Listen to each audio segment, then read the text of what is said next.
Полиция задержала подозреваемого в краже из Третьяковской галереи картины Архипа Куинджи «Ай Петри Крым», сообщила официальный представитель МВД России Ирина Волк. 31-летнего мужчину нашли в поселке Заречье Одинцовского района Московской области. Он рассказал оперативникам, что спрятал похищенное полотно на территории строящегося объекта, где ее и нашли. По предварительным данным, преступление совершено из корыстных побуждений. Сейчас полиция устанавливает возможных соучастников кражи. Напомню, что инцидент произошел накануне в Третьяковской галерее в Москве. Картину украли прямо на глазах у посетителей. Грабитель подошел к полотну, снял его со стены, вынул из рамы и скрылся в неизвестном направлении. О похищении организаторы выставки узнали только через 20 минут.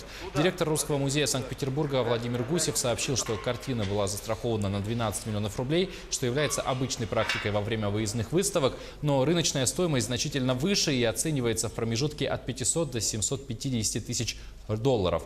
Напомним, все экспонаты временной выставки Куинджи были застрахованы якутской компанией «Стерх», которая получила за это 695,5 тысяч рублей.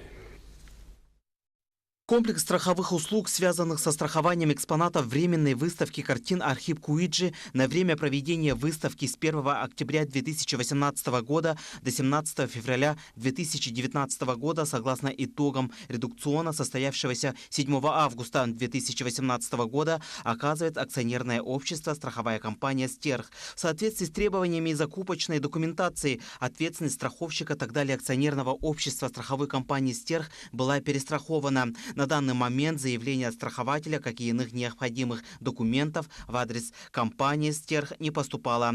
Более развернутый комментарий страховая компания «Стерх» готова предоставить после получения всех необходимых документов и по факту установления деталей происшествия.